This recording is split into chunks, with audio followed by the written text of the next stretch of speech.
All right, all right, all right. We're live at 7:05. Carnivore Soldier coming at you from Austin, Texas. Welcome back to another Hump Day meetup.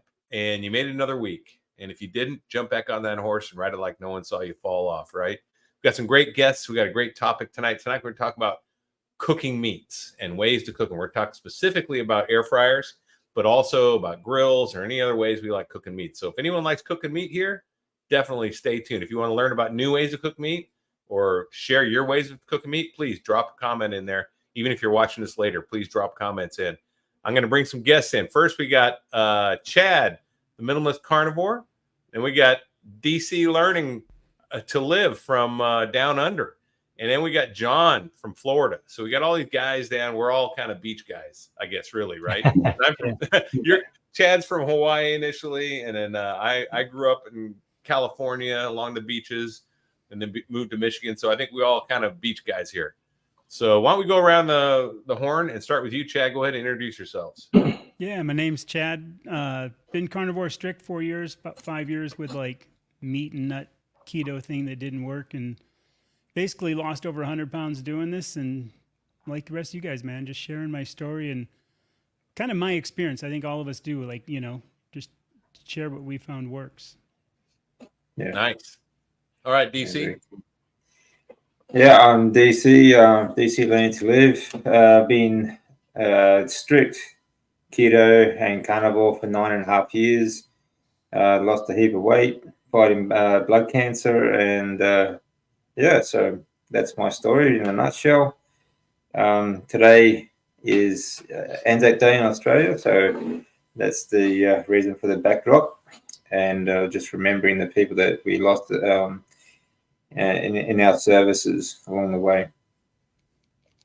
Absolutely. Lest we forget. And then John, carnivore teacher, why don't you share yours real quick? Sure. I went keto 5 years ago for a year, meat and veg and fruit and nuts, and then went to ketovore for about 3 years and basically took almost all of the veg and nuts and fruits out. I just had avocado and coffee and a few nuts. And then the last year and 4 months or so, strict carnivore, took out the coffee, took out the rest of everything else, and just upped my game and really improved everything that much more. And I'm not going back. I like it the way it is. I don't want to. I thought about it. You know, you play with it. You know, oh, let me see if I just add a little bit more of this back in again. And I don't like it. I don't like the way I feel. So I go back to carnivore. So we all do little tests. So that's where I am.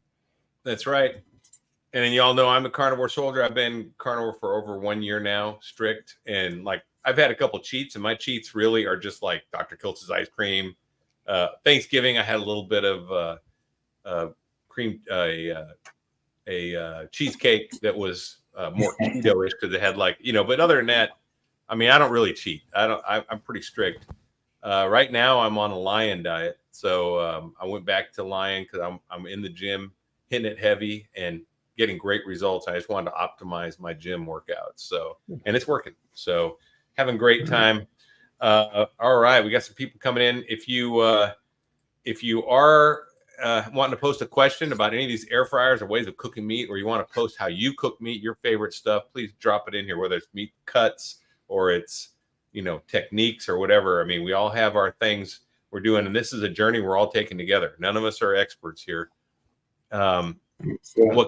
What kind of prompted me on this is just like Chad here, a company called Tasty reached out to me and had an air fryer, wanted me to test it and do a video, which I'm going to do. Chad's already got his video done. And I did compare it to my other air fryers. And I thought, you know what, this is good stuff, because there was a difference. At least I noticed. And I think Chad did too. We talked a little bit about this off air, but in addition to air fryers and we were also going to talk about grills and smoking and different kinds of things. So I think we'll start with actually John. John, why don't you tell us what your favorite way of cooking or preparing meats is at home, whether it's a black iron, you know, skillet or what? And I use a variety.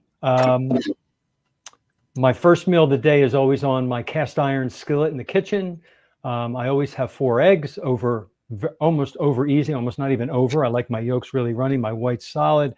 and leftover steak from the night before, or I'll make a bone broth soup with all that stuff in it. So I'll use a pot. But then for dinners, I have a Traeger grill. For those of you, I didn't know what a Traeger was before I found out about a year ago. So I'm going to share a little bit about what that is for the audience. I plug it into the wall, so it's electric, and you buy these wood pellets, these little wood pellets that look like gerbil food, and you pour them into the hopper, and there's this auger based on the temperature that you set your grill. It goes at a certain speed to pull in the wood pellets. The more pellets it pulls in, the hotter it burns, and it gives you your temperature.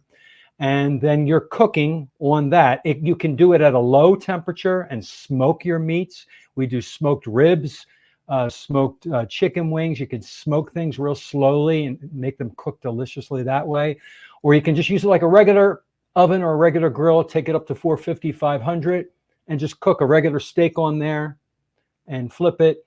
I also put a cast iron griddle on top of it, and I put butter on it, and I just treat it like my stove in the kitchen sometimes. So I love my Traeger grill, but I also have a regular propane gas grill that every once in a while we'll use. But those are the two main ones that I really enjoy. I do have it's not really called an Instapot. I think it's a Ninja something. Oh, yeah. It's an air fryer, and it works. It's great. I think I'm not really good at using it, and I notice I've got more parts to clean and put away, and so it's like every time I use it, I'm like, this is a pain in the neck. So I don't know. I would like to hear how everybody uses their air fryers. Maybe I'm doing it wrong. Yeah, I gotta say, low and slow is the way to go when you're doing meat. And you can do it in an oven. You can do like a reverse sear where you get the temperature at 225, but I prefer it in a smoker. And then you just let it sit there till the temperature comes up to your medium rare or wherever you want it, and then sear it, right? But hey, we had someone just join us, Robin. Hey, Carnivore's everybody. grandma. Hi, Robin. I don't know if you've met all these people, Robin, but we have the carnivore teacher. We have DC Learning to Live and Chad, the minimalist carnivore here. Have you met them? I have not met everyone in person yet. So, yeah, I mean, I've seen you guys all around, of course. Yeah. But it's really great to be here with you guys tonight. Sorry I was late. That's okay. Why don't you just introduce yourself and your channel? Yeah.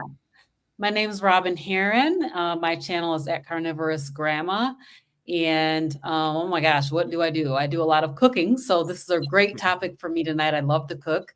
On Monday nights, I have a show with 4 other ladies that's called Meaty Mondays with the Fierce Felines. And I do a lot of interviewing. I have a standard like Saturday show that I do. It's called Carnivorous Grandma Speaks, where I do a lot of interview. I try to interview practitioners mostly. Well, not mostly, I would say practitioners a lot. And then, just regular everyday carnivores and ketovores and ketoers who are trying to live this lifestyle. So, and then I just do like the normal stuff that you see on YouTube channels like Walk and Talks and Talking Head, talking about different topics and stuff like that. But I really love to cook. So this is perfect. Nice. Well, we love that you're here. Thanks. And Thanks for inviting me. Duke says hi. Hey, Duke. Oh. Yeah. Hey, Big Duke. All right. Let's go to you, DC. Why don't you tell us about what your favorite way to prepare meat is? Yeah, I love an open grill. I love barbecue. Apart from that, my next favorite way to eat meat is to almost deep fry it in lard. So like a steak in like an inch of lard on the pan, as it comes out nice and crisp on the outside, really nice and tender in the side in the middle. It's it's just a great way to cook. I love doing that.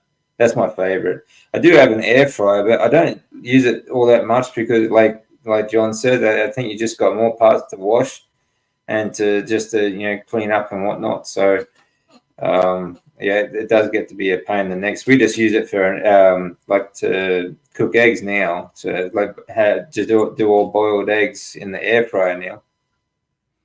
But Yeah, apart from that, the meat wise, either barbecue or yeah, pretty much almost deep fry in the pan. It's really fantastic. Nice. That sounds really good, man. Next time I come down to Australia, I'll be swinging by. Yeah, for sure. I've got 3 air fryers, so I know, and there's a difference between cleaning them. So pay attention to that because the different air fryer designs take different commitment in cleaning, I think, and different, way they're built. So, all right, let's go with Chad next. Chad, why don't you tell us about your air fryer and or other cooking techniques that you like?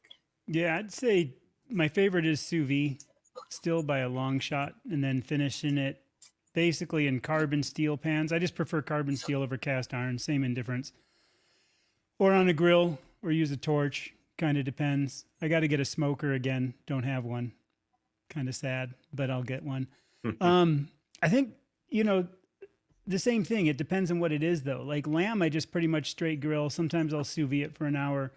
Chuck roast, sous vide at 131, 132 degrees for 24 to 30 hours. And then finished is like prime rib. Man, there is, in my opinion, for me, no better way to have chuck roast than that.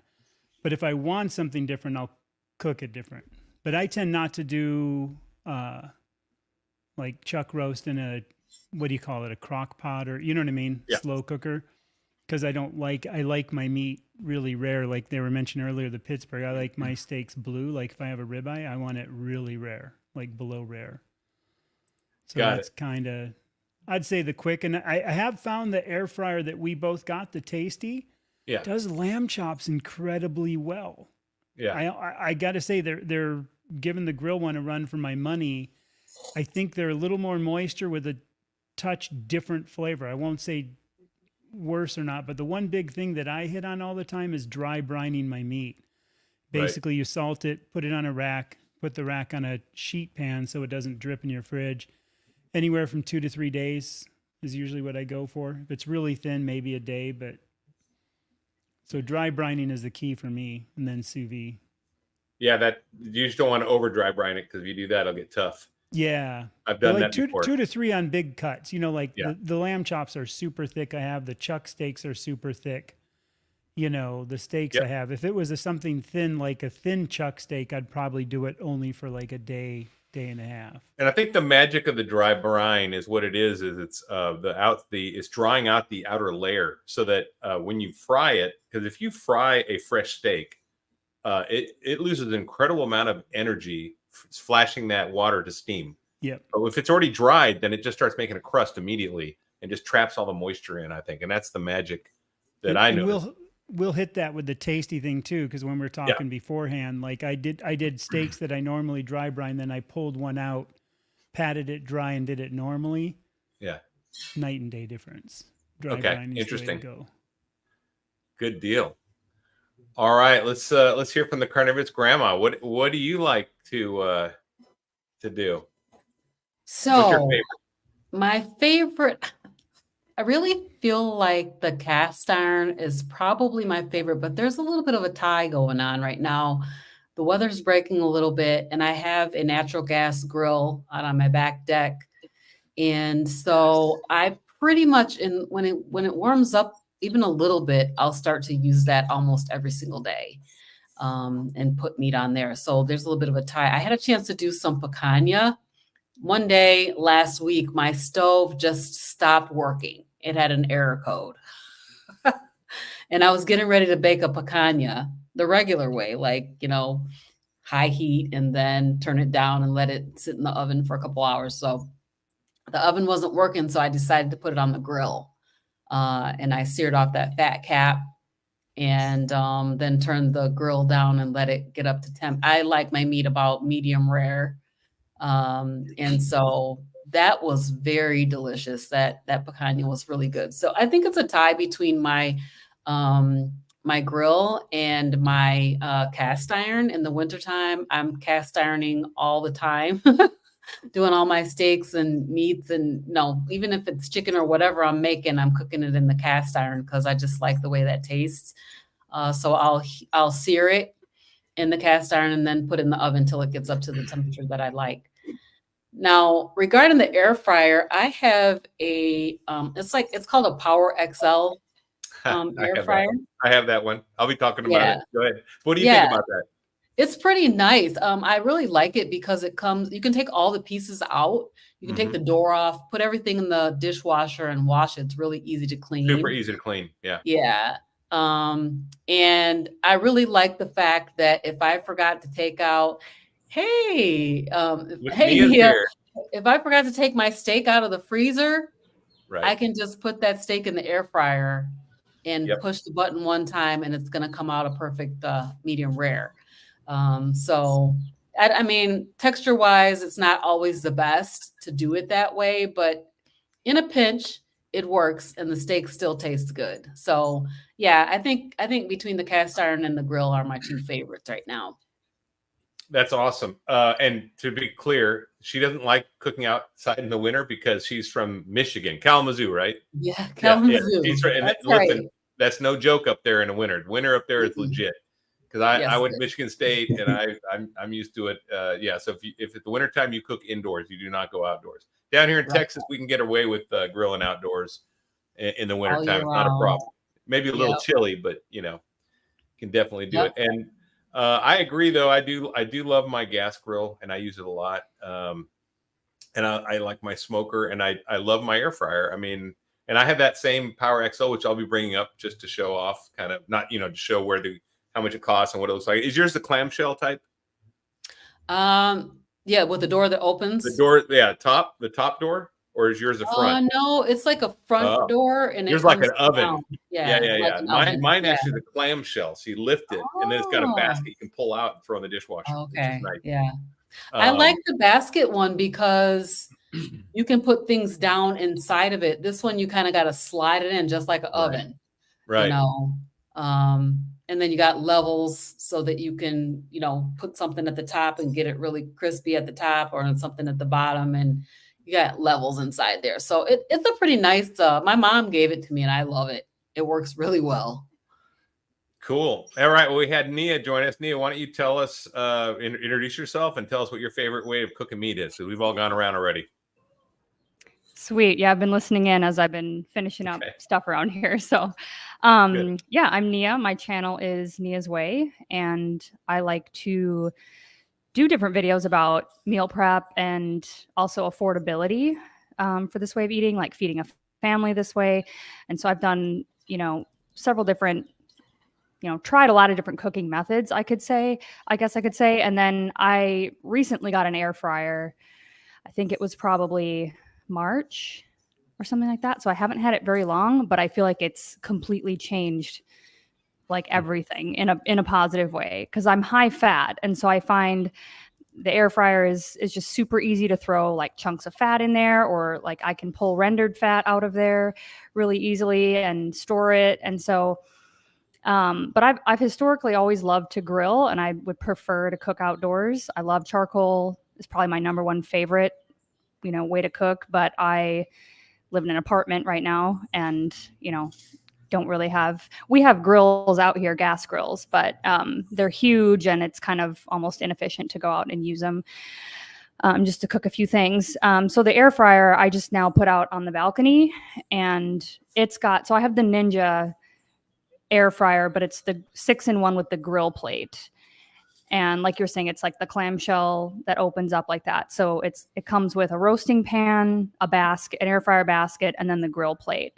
And I got that one specifically because, I want to grill burgers and steaks. And I love that sear, kind of charred edge on there. So, I love mine, and I get comments sometimes about, the coating on there, which I'm sure we'll probably talk about, being like the downside. And same thing with my dehydrator. People are like, well, aren't you worried about the heated plastic, absorbing into your food? And, at the end of the day, I think those are valid concerns, but and that's kind of why I hesitated to get one of these for a long time, because I'm like, no, I should just do everything in the oven or, go out and use the grill or whatever. But it's really made things so much easier, especially for me being strict, and then the rest of my house isn't. So like it's a smaller thing to heat up just to cook like a personal sized, one steak for me or something. And then I can cook everybody else their stuff in the oven or the fridge or on the stovetop or whatever. So I love mine.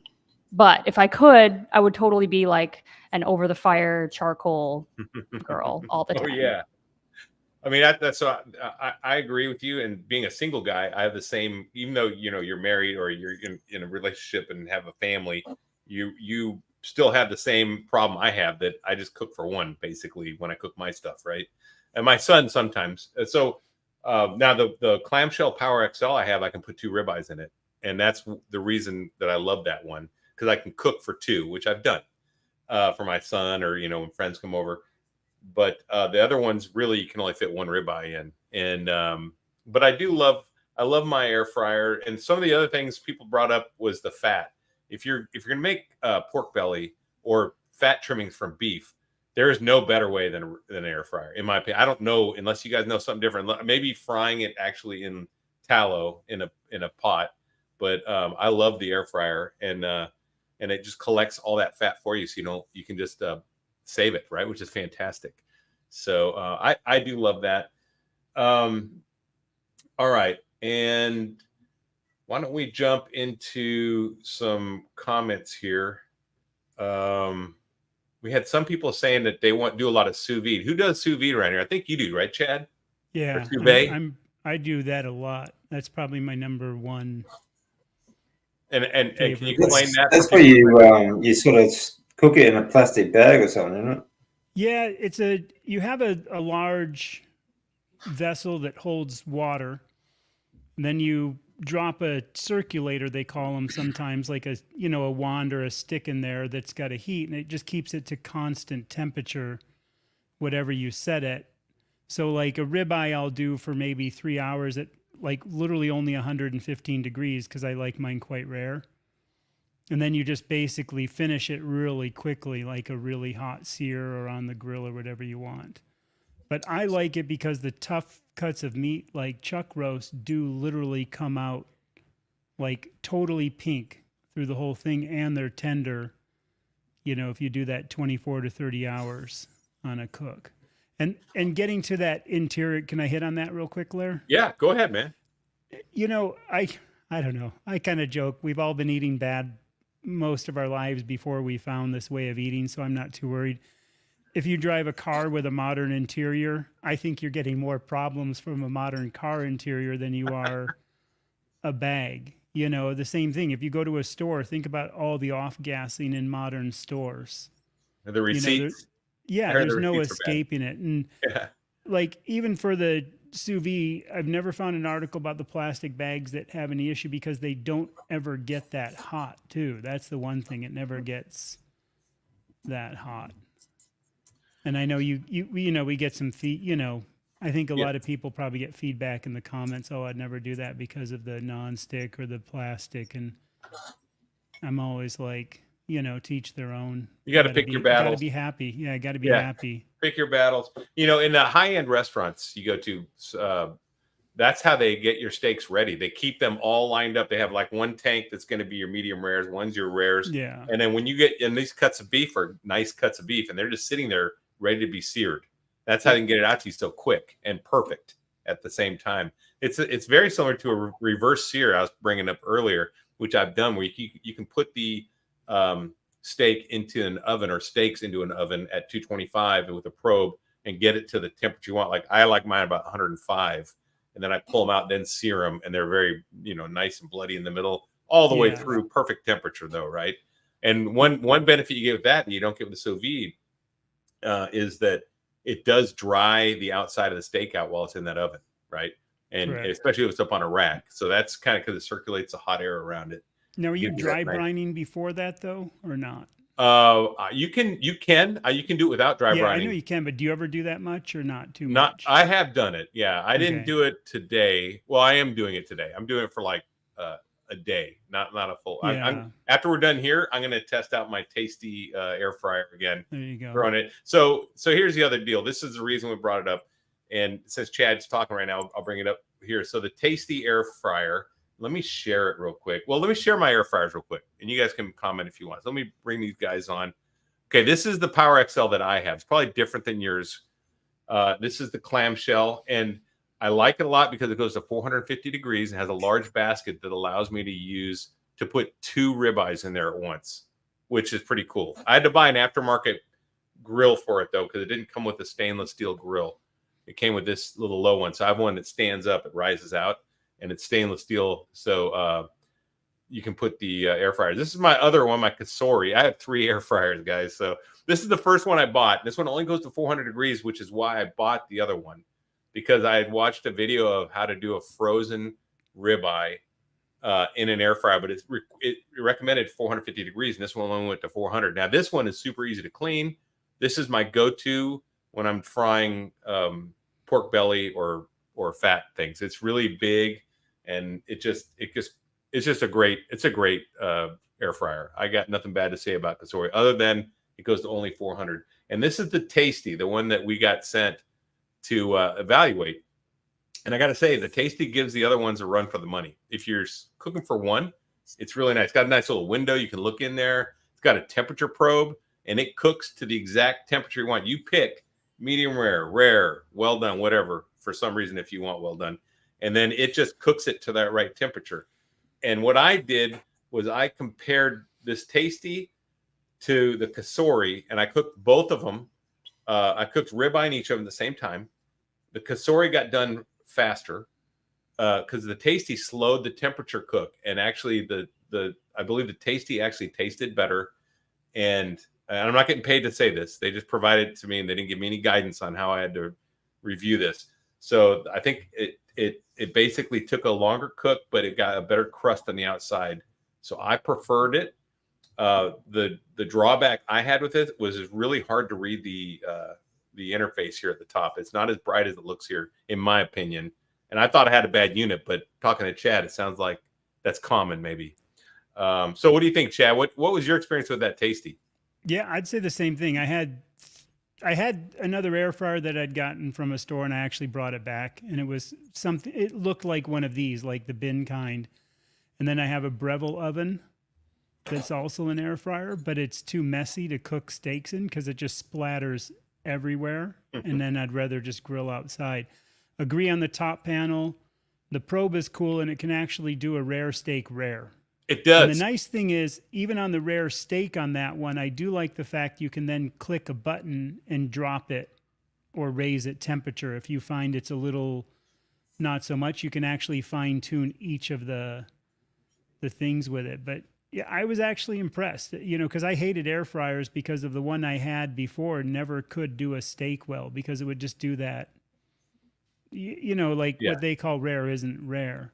And you mentioned the cool, the temperature variance, and they go over that on the website. And again, like Larry, I told them flat out, I'm not going to follow a script. I got to say whatever I want about it. And they were cool with that. It has some weird variable thing, and I think that's the same as the Dreo that you guys are probably familiar with here. And it works. It just works. Like when I do the lamb chops, I put the probe in and I set it to T-bone because there's not a thing for lamb.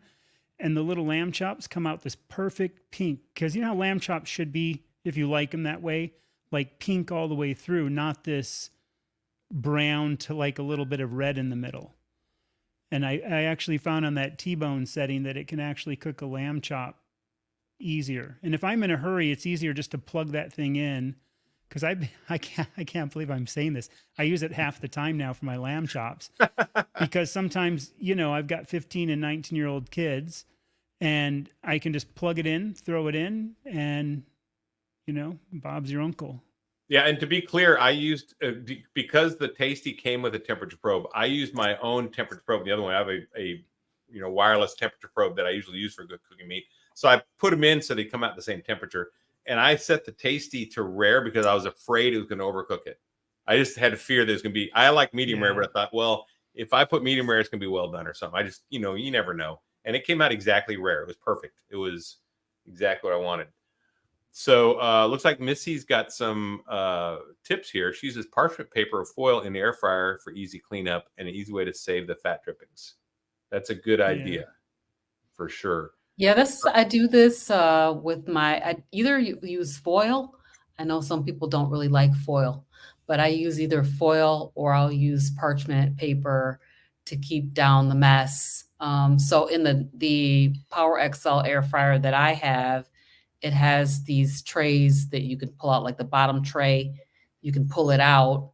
And so I'll wrap that in foil so that whatever's dripping down, will drip onto the foil, and it makes the cleanup a lot easier. So I'll do it that way. And I also use the temperature probe. I have it's not wireless, but I have a wired temperature probe that I put inside my steaks so I can get them to exactly the right temperature in the middle. So, and I'll put that. I've used oven paper before too in the air fryer, but I find it doesn't get that crisp sort of the charred sort of feeling on the outside of the steak. So it's it does cook still, but it just takes a bit longer and doesn't get the right texture. So that's why I bought the stainless steel razor, and it actually comes with the Tasty. Also, the Tasty does come with a stainless steel grill that you put in there. You don't have to use the Teflon one. It has both. At least mine did. I don't know if yours did, Chad. Mine did too. And did you try both? I tried both, and the stainless steel thing makes night and day difference. Yeah, that's exactly what I bought for my XL one too. I always cook steaks on a stainless steel. It raises it up like an inch, and then it lets the air circulate all the way around. You'll get more of that coating, and then you're not touching. If people that are freaking out on the Teflon, you're not touching Teflon, which is nice, right? Just to hit on the mess, I just use like a little silicone, spoon spatula kind of thing, scrape it out. Because when I eat lamb chops mostly, and then I'll take all that stuff and put it in a bag with all the bones that I keep to make bone broth, and that way I have all that stuff. And then when I throw it back in for the bone broth, all that drippings and everything else is back in my bone broth. That's awesome. Hey, so let's go back to John now real quick. John, what's your favorite cut of meat that you like to cook when you cook? Oh gosh, it's hard to. It's the ribeye or the what's the poor man's ribeye called? The eye of round. Chuck. Yeah, Chuck eye steak. Chuck eye, the chuck eye. Between those two for flavor, and then I love picanha flavor as well. I've not had that yet. I need to try picanha. Oh, you haven't? Oh, we have it. It's all over the place here in South Florida. Good. Yeah, it's amazing. What I love about picanha is it comes with this big, thick flap of fat that I actually cut a lot of it off, and then I render that and use that. I keep it in the refrigerator and use it for other stuff. So I get a lot of stuff with that meat. I get the meat itself. I get fat from the meat, and then I've been buying oxtail a lot lately. Even though the price has gone up, I'll get a little package of oxtail, which is barely enough for one person, for like $12. But I'll put it in the crock pot on high for about 5 or 6 hours until all the fat renders, and then I separate the fat and the meat. And then I love using fat. I collect fat in my refrigerator. I have duck fat, chicken fat, beef tallow, the bacon fat, and then I'll use that when I'm cooking other things. And the flavor, try chicken fat when you're making your eggs. It's totally different flavor in your eggs. It's really cool, instead of butter sometimes. So I know I answered a lot with that question, but my eyes light up when you talk about meat. That's what we're all about, man. That's what we're all about here. So listen, I think Chad talked about the crock pot thing. So I like doing a crock pot, and I do love that because I like to get it going the night before, and the next day I just put it on warm and let it sit out all day, and I'll pick on it and give it to my son and I put butter on there, and it's just, and then I put it in the fridge, and I can just microwave what I want when I want a little bit. It's just so easy for a single person, and it breaks down that tough meat. You get those tough cuts that are really cheap, and they taste fantastic to me. I mean, I love it. All I do is I put my roast in there with bone broth, beef bone broth, and then salt and butter, and that's it. Nothing else ever, and it just comes out perfect every time. And people love it. When I have game night and have kids over, like my son and his friends come over and my neighbors come over, man, they just beg for that crock pot meat, which is great. So I serve it up, man, and it's so good. And they're drinking the broth. They're like, "Oh, can I get a cup of that broth?" I'm like, "Yeah." It's like, it's like soup. It's so good for them, right? All the collagen, all that salt, all that fat, man. I feel really good being able to feed my friends and family with that and feed myself and have it taste great. So it's just a different flavor palette too. Like totally tastes different than eating a ribeye or a burger to me. I don't know about you guys, but I just like to have a little. It's variety, right? Yeah. Nia, Yeah, what do that's you do for variety when you're cooking? Do you like changing cuts of meat, or do you and preparation styles? What's your go-to? Man, well, I've been lying for about 30 days, and then I've just started adding some things back in, like egg yolks. And so when I was doing just red meat, that was kind of the challenge. I was like, what different things can I make? And I'm also trying to do it as affordably as I can. So I've been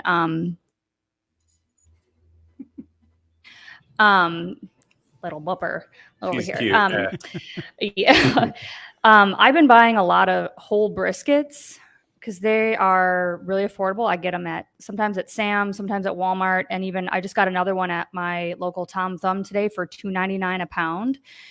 Wow. The last one I got for $1.99 a pound around Easter. It was on sale, and I got a whole ribeye from that same Tom Thumb on Easter weekend for, I think it was $5.99 a pound. It was like insanely cheap. So I just put a video up on my channel about breaking those down, and I'm by no means like a professional butcher, but with that brisket especially, I was trying to figure out, like, instead of just throwing it in the slow cooker, kind of like you guys were talking about. Some people love that, but I don't really like it when it's super shredded. Like, it almost just tastes too dry. And even though there's a lot of fat on it, it's like it just kind of renders out, and it's just like the broth is really fatty, but the meat's not. And so I've been using, I cut that down basically, and then distributed the fat so that it was more even, because there's parts that are real lean and then parts that have a lot of fat. And so I've done a couple of them as roasts, but I did them like maybe 2 pounds on the roast setting in my air fryer. So at like 325 for 20 minutes, and then turned it down to, like, the lowest mine goes is 250, I think. And the highest it goes is 550. So I think I did, 325 for 20 minutes and then 250 for an hour. And that was like, the fat was like just perfectly like crispy on top, but still soft. And like, it was just about to fall apart, but not too, soggy or, overly dried out. I was like, this is my favorite now, because I've tried thin sliced brisket, so slicing thin, and I haven't been, the first time it was okay, but I haven't found like the best way to do it. I have made brisket jerky out of the lean part, cut it really thin and dehydrate it, and that was good. So yeah, I just try to find, and I love chuck roast too, kind of the same thing. So I'll just do like a smaller portion, like a 1.5 to 2 pounds in the air fryer, because that's what will fit, and then eat off of that for a couple days. And it's just, there's so much fat on those briskets, you guys, and so cheap. I don't know if that's everywhere or if it's just Texas or what, but I just got another one today because I was like, I couldn't pass up the deal. I'm like, okay, it's my macros, and it's, several things to do with it. When you say that your crock pot meat's dry, are you searing it really well before you put it in there? No, I never really did. And I think that's the issue. Like, I've tried a couple times, but because I do have some cast iron, and I just don't like using it on the ceramic stovetop. I know it's kind of like some people do, but I would kind of be lazy, but so that's why I like the air fryer. It's so easy because I just put it in there on 350 or 325 and then just turn it down, and it's like set it and forget it, and it's perfect. And then it just stops when it, turns off when it's done. I wish mine did have the probe, though. It doesn't. Yeah, I can say that the one we've got here, I have to say, and I would recommend the Tasty air fryer, and I think Chad would too, just because the probe, and it's just easy, but it is small, and it's going to be a single person serving thing. Okay, we have a question, and I guess Chad might be the best person to answer it, but what about silicone bags for sous vide? Is it old guy carnivore, old man carnivore, Mitch? Old guy. Old guy, yeah. Yeah. Mitch and I were talking about that too. The silicone bags, the only downside to them is they're thick enough, they get kind of floaty. So you'd have to put a weight in there if you have steak, where the standard bags, I just find the Glad bags work better. But yeah, so they can work, but do know that they tend to float. I have a question about that, because I've never sous vide. Yeah. Are they vacuum sealed as you're sous videing them, so there's no air in them, so they don't float, or what? You can vacuum seal, and I use a mixture of vacuum sealing sometimes, Mhm. and then you can do what they call the displacement method. So you kind of, if you have a Ziploc, and say your container's here, you drop it, push the steak down the water with keeping the top of the Ziploc out, so it kind of self-compresses onto the meat. Does that make sense? As it Yeah. gets pushed into the water, and then you just basically get the little Ziploc, right above water line, and then zip it up. And they'll call that like a displacement Do they ever have a sous vide where you put something in glass, a glass container? The only thing you could do that's close to that would be canning style. And I've thought about doing like a canning method in the sous vide just to see how it works. Yeah. Because I'm sure that could, right. I mean, if you guys have ever canned, that's the same.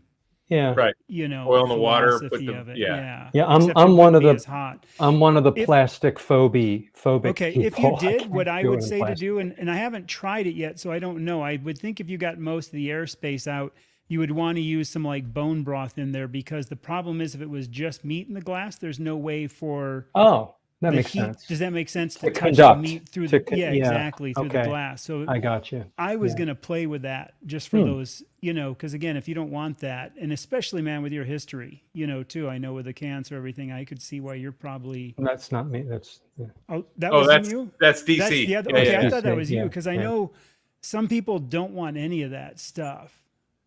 But no, I'm just curious, like, why don't you want it? Just Well, because you're trying to be optimal? Well, or- I have control. This is something I have control over. that makes sense. And so I don't like everything in my house. I try not to have plastic. The bisphenol A is Okay. it's estrogen-like compound that messes up your hormones. It's like the stuff on the receipt. Yeah. And there are things I have a lot of control over by making very simple changes. And so I don't want to cook with that. For me personally. Oh yeah, it makes total So sense. I wanted to just chime in here because there's and I don't have one of these, but I've heard of this sous vide machine that's like you can use different kinds of vessels inside of it. And I'm trying to think, did I see this on like Indigo Neely's channel or somebody like that had the sous vide machine that was not, where you didn't have have Instant to have a pots plastic have bag sous or vide. Was that it? You didn't Maybe have to have like a an plastic instant bag. pot thing? Because the it's like instant pot. it looked like a big box, like Okay. So and if you could it do looked things like like a big roofing vacuum inside of it sealer? and sous vide. Did it look like a big vacuum sealer with a lid on it? Do you remember? Because those are commercial ones. I They do want to make say, these to me, commercial it ones. looked like a big square dehydrator type of a thing. Okay. It was big. Because that's what the and- commercial kitchen units look like, is like a big square stainless block Mhm. with usually a lid, And I have a friend that works at a restaurant, and he's talked about that. And they just use that. They have these giant circulators and just use a huge, Right. so, thing. James Nelson says that sous vide can really tenderize the toughest meat. Yeah. That's true of any slow cook technique, which could be smoking. That's why I love smoking, because you're also imparting the smoke flavor, but and also a reverse sear where you put in the oven at a low temperature. Low and slow is the way to go, and any of those, including sous vide, will definitely break down the meat and make it super tender. Even your with a tough totally different, like we're all talking, a totally different texture, totally different taste, and totally like the sous vide, since it never gets above that temperature, you can keep a chuck roast completely pink and rare, but it won't, in part, and like Lara was saying too, like, it won't necessarily dry it out. It cooks as its own juices, which can be good or bad. Like I dry brine before. I think that's what the great thing is you can take like a chuck steak and you can cook it 3 different ways. And if you fed it to people, they might even think, if they're not big meat eaters like us, they would probably think it's, 3 different cuts of meat. So James Nelson says brisket, best brisket is them 40 hours in the sous vide. Wow. And 3 hours in the smoker. What's your brisket ever temperature, made. James? That you do what's that the in there temperature? for? I know a lot of people do it around 143, I've heard, or 143 or something like that. Something weird, odd that I've heard people do that. Interesting. That's interesting. That seems like a lot of work. for me. Like, one of the best things about being carnivore is you save time cooking. And you're spending a week cooking a piece of meat. It's well, now not, brisket though. in brisket in Texas, you're going to put something on. It's going to take 8 to 12 hours to cook a brisket. But if you and briskets are a huge cut of meat, man. We're talking giant meat that everyone eats as a group. You don't just like make a brisket for yourself. 15-pound. A single cut is 15 pounds. Yes, and what you do. So I usually go to the barbecue to buy brisket and pre-smoked. But if you want to do your own, if you're going to have an event like Thanksgiving, we do brisket, right? We bust out a brisket and smoke that thing all day, but it's on a Traeger. It's automatic, really. I mean, you're just going and checking on it, and maybe basting every now. It's not really a lot of work. And it's not like it used to be. You're not making a bunch of sides. No, the sous vide is the same way. Like when I do chucks, I'll usually do like 4 at a time, and it's just basically bagging them up, put them in there, and as long as a timer. Well, the timer's on there automatically. So then when they're done, I just put the other ones in the fridge, and you can then it's cooked. So when you want it, you can just pull it out, sear it for a couple minutes aside, and you're good to go. Or even have it cold, and then it's kind of like cold cut roast beef. I think it's like anything. It's that kind of, if you get in the routine of just having it prepped, then it's all ready. Because I have stuff dry brining all the time. And I don't spend a lot of time doing that. It's just for special occasions. But like a ribeye, so this is why I do like the air fryer. Like DC just said, I'm a single guy. I like to just be able to cook something on the fly, because I also don't adhere to breakfast, lunch, and dinner. I adhere to, hey, I'm getting hungry. What can I eat right now? Boom, I'm just going to pop that thing out, because I work from home, so I have that flexibility. I don't have to do a 3-meal during certain time period thing. So I rarely eat breakfast, and then if I just want, like, I have a ribeye right now in my microwave, sitting there just at getting room temperature with salt on it, just getting ready, and I'm going to pop that sucker. It's just sitting in the microwave so that it's off the counter so the dog won't get tempted. Because Duke's a good dog, but he's a dog. I mean, he's not. If I let the ribeye on the counter, he might. It might be too much for him. He has. Good boy. I know. I'm talking to you. Yeah, he's a good dog. But okay. So let's see. We have people talking about a Dreo Chef Maker. I don't know what that is. It's an air fryer. Dante uses. Oh, is that what he uses? That one that he uses is the Dreo. Yeah. That's the one that does steaks. It's designed for doing steaks, right? I think. Yeah. Got it.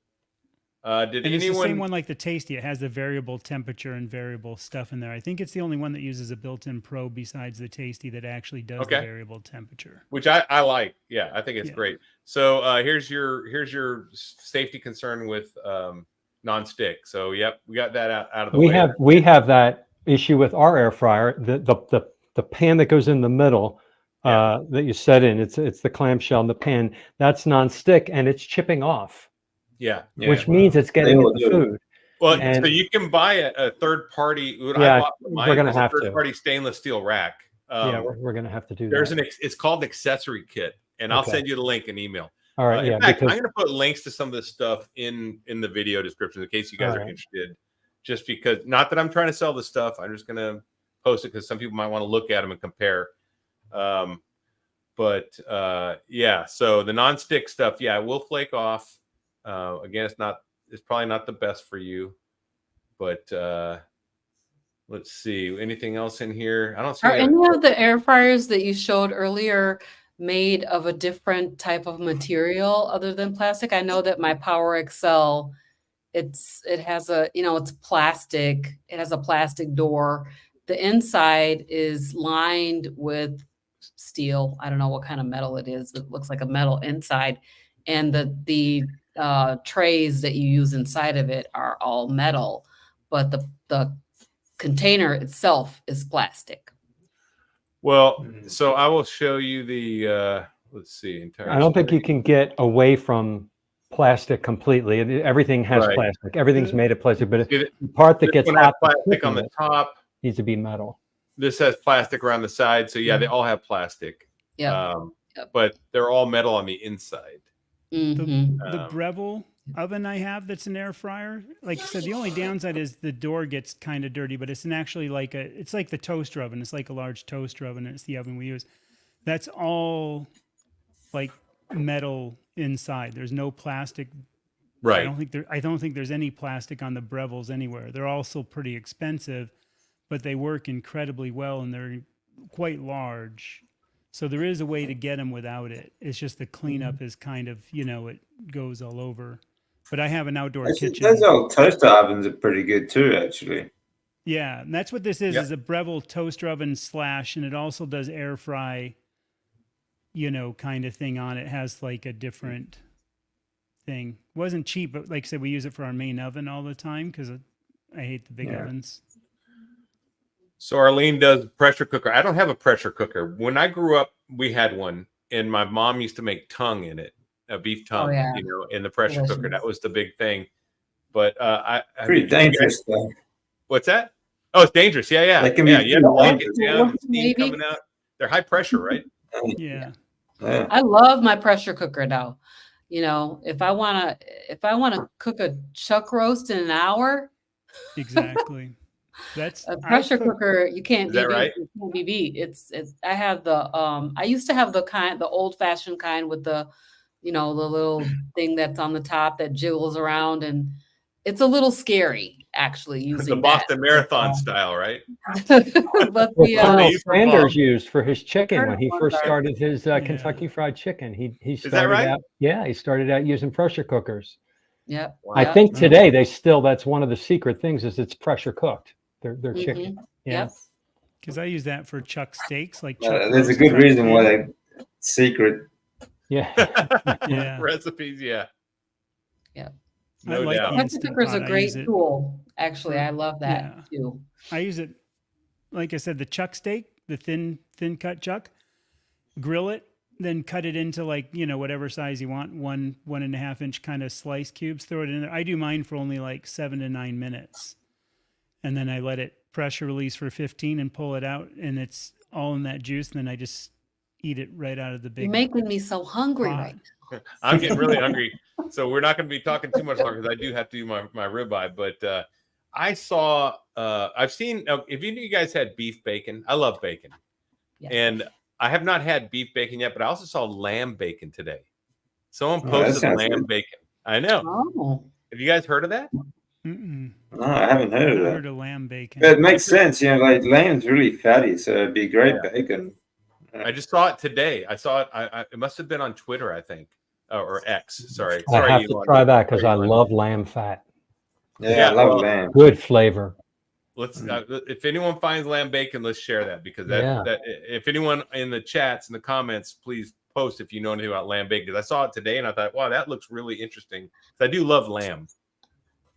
I think I saw lamb bacon on that. If you guys have heard about Billy Doe Meats, which is it's a place where they don't age their meats. It's called Billy Doe. I'm pretty sure I saw that they sell lamb bacon on their website. That was the first place I've ever heard of it. That would be amazing to try. I would love to try it. Yeah, I would buy it just to try it. That's a cut of meat I would just try. I'm going to buy some. Yeah. Actually, if you do lamb, if you do it, it's sear the edges of it. If you cut it small and do bite-sized pieces and sear each piece, and it comes out crispy on the outside. It's always nice and soft inside because it's really fatty. But if you really crispy on the outside fat, it's absolutely delicious. I know in the U.S. at least, and I'm sure it's the same in New Zealand and Australia, because that's where a lot of it comes from. Lamb's not aged. All our beef in the U.S. is always 30 days wet aged in the cryovac bags, and lamb they won't do it. And all of the places here, at least, like Costco and everything, it's always halal too on top of it. So technically, some other precautions are taken, but it's never aged. Interesting. Hey, we got a question from Josephine. How would you cook eggs if you don't have a stovetop? All I have is an air fryer, slow cooker, and microwave. I'm missing my scrambled eggs. DC, you're up. Yeah, the air fryer is great for cooking eggs. If you want to do boiled eggs, the air fryer is fantastic. You just go turn them over once, make sure they're cooked on both sides, and I think it's 18 minutes is the perfect time. And now air cooker, and they come out perfect. They shell easier, as well. But don't take them straight from the fridge and put them out. It's good to put them like on the like bench temperature, like air temperature, room temperature, I should say, for at least 10 minutes before you put it into the air fryer. That makes it easier to peel afterwards. But really good. Yeah, fair. So can you do scrambled eggs in it? I guess you could. Like my basket, I assume I could do scrambled eggs in there, right? Yep. Yeah, but I mean, like with scrambled eggs, like I mean, if you're gonna do it in the air fryer, you're basically gonna make an omelet and then sort of mix it up afterwards. You know. You can do scrambled eggs in the microwave too, actually. Yeah. Yeah. Yep.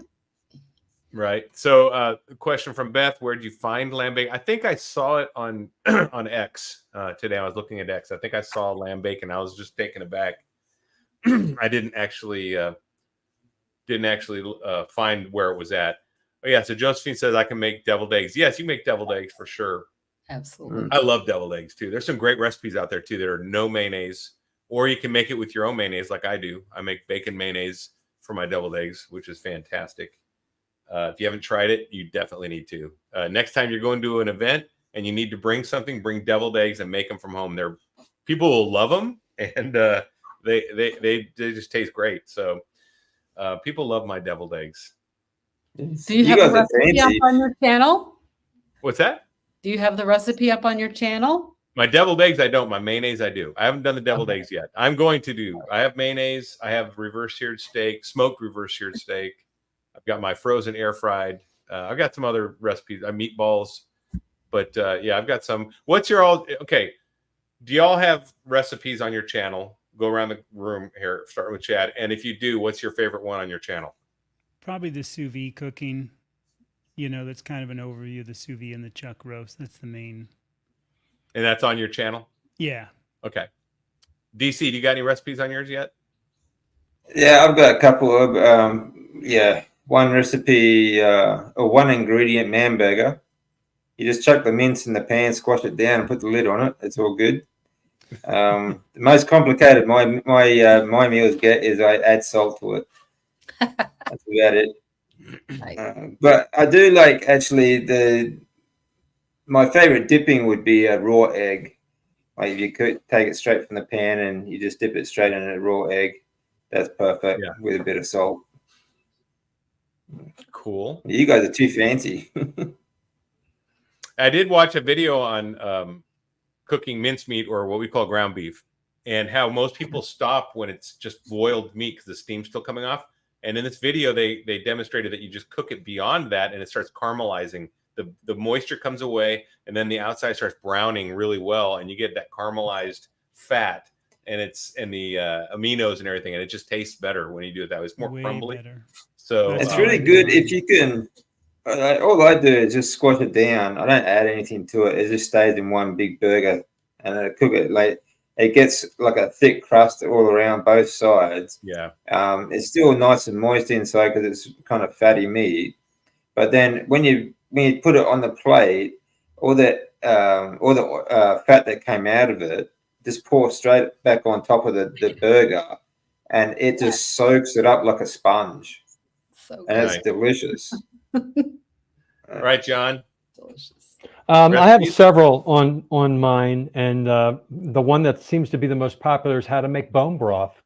Nice. I did a how-to step-by-step. It's so easy, and I just all the bones go in a bag, and then when it's time, the crock pot gets turned on. You add water, cook it on high for 12 hours, scoop it out, and you get a lot from it. You get the bone broth, you get the fat that comes to the top the next day in the refrigerator that you can use for other things. And then I make bone broth soup out of it, but I've done other cooking ones too. So my sister, when she came for Thanksgiving, she brought 2 big jars of bone broth homemade that she brought for gifts for each person, Nice. plus a thing of tallow for each person that she Beautiful. rendered. It's like, what a great Christmas gift. Yeah. I mean, that if you That's have good. a carnivore to buy Christmas gifts for, to make, that's such a great gift. For people like us, I can see somebody Yes. else who's not a carnivore receiving one of those. Like, No. If you're a What the carnivore, hell? it's fantastic. Yeah, I love that. And if you're a carnivore, and Oh, the yeah. best part was her bone broth was from the Traeger. It was smoked bone broth. Oh, So have you done that, wow. John? Yeah, no, I have not. I have not. Smoked Well, some of the turkey bones, bone some of the broth. bones were from the Traeger. It's like a mixture of all different bones. So some Yeah, of them are. do a dedicated smoke one. Collect all the fat and make a smoked bone broth. Great Listen, idea. that was off the hook amazing. So if you guys You're haven't making me tried that, salivate. something to Throw consider. your bones back on a sheet pan and then smoke the bones. Yeah, Put them back in exactly. the Just oven. get that And smoke in that there. actually really adds. That's what I do with all my bones. I Do throw you? them back on the sheet pan, then Oh, wow. recook them and caramelize them. Basically, I make it in an instant pot, you know, but same in difference. Yeah. But yeah, recooking the bones. All right, Robin, you're the cook here. I know you like cooking a lot of stuff, so you probably have a lot of recipes. If you had to just share one with me, what would it be? What would be yours? Your go-to? If I was coming to your house, what would you make for me? Heart attack meats, any kind. Okay. So Rick at Charger Mopar fries his meats in bacon grease. And so I've done several different kinds of meats. He calls it heart attack style. And I fry them in tallow. So, you know, I have a whole bunch of tallow from rendering all these beef fat trimmings that I eat all the time. Right. So Great. I will fry up heart attack pork chops, heart attack chicken, heart attack hamburgers, heart attack any kind of meat. It's so good. So those are the recipes that seem to get a lot of traction on my channel. If I have to choose one, I'll choose heart attack meats. Okay, that works. Now, can you do a burger patty in heart attack style? I guess you could, right? Yeah. That'd be Yeah. kind of interesting. I would be interested in doing that. I might try that. Delicious. Lisa So D good. says it's hard to find tallow in Canada. Now I buy, I think it's a Chicago meat packing company or something from Amazon. I buy Wagyu tallow, and it's great. So if you can't get it around town, you can go to Amazon. They'll deliver it to you. Most places, I imagine. I don't know about Canada, but I know in America we do. I generally render my own tallow. So when I go and I buy my, I go buy ribeye fat trimmings from my butcher shop. And when I render that down, my stepdad is like the brisket king. So he gives me tons of brisket trimmings to render. Nice. So I get a lot of tallow that way. So you can always render your own if you can get beef fat trimmings from your butcher shop and just render it down. It's real easy to do. I render my own too, but I do like the flavor of the Wagyu tallow. It's got a flavor that's a different palate. I mean, it's good. Yeah. I have a separate jar for brisket Wagyu steak's trimming great. tallow also because the brisket tallow tastes a little different than the other Oh, does tallow it? too. And I like that because then I don't know if you guys, I have like 3 different jars of different kinds of tallow, kind of based on what I like. And the Yes. brisket tallow is really soft. I love it because it never hardens quite like the, other stuff. All right, Nia, you're up. We're going to close it up after this. So go ahead and take it home, Nia. Take it home. Oh, recipes. I enjoy coming up with different things. Probably the most popular one that people have liked is the beef jerky, the dehydrated beef jerky, the ground beef jerky that I made. But I've made because I was like living on that for a while, and I'm about ready to add ground beef back in and see. I was wondering if I had a histamine thing with that, but I'm going to try adding that back in because I miss my ground beef jerky. And you just spread some tallow on that. I do the same thing you guys do. I have like a giant jar and I kind of just mix it all together. I do keep the beef separate for myself now, but I'll mix like pork and beef together. And I've made tallow balm, like purified it using the wet method and made tallow balm from just rendered fat that has come off of meat. So it was, completely free. I have a video on that. So, I mean, if you have enough fat left over, you can make start making some of your own skincare products like that, which the tallow balm has been really great for my skin, I feel like. And I guess the pemmican bars would be the other one that I think people liked. And yeah. I tend to use, quite a bit. I like those. They're a good grab and go snack that's simple and you can kind of, again, tailor it to what, you know, if you're higher protein, higher fat, you can add seasonings if you want. It's customizable. So that's what I would say. That's awesome. And it's an acquired taste, but I love that stuff. Pemmican's really good. So we have 77 people watch right now. Listen, if you aren't liking and subscribe to these other YouTube people, please go to their channels. You'll see them here. They'll be listed in the description down below afterwards. And like their channel, like their stuff, and subscribe to their channels. We're trying to grow this, and these are the people that are changing the algorithm, that are changing the narrative, that are getting the message out. These are the people that are making content for all of us, right? And our kids and our grandkids. We're gonna turn the nation around, or the world around. We got to do it here at this level. So please like and subscribe and follow. I'm going to drop you guys out. If you can stick around a little bit, we could talk for a few minutes afterwards. Not long, but I'm going to drop you out and say goodbye, guys. So thanks for showing up.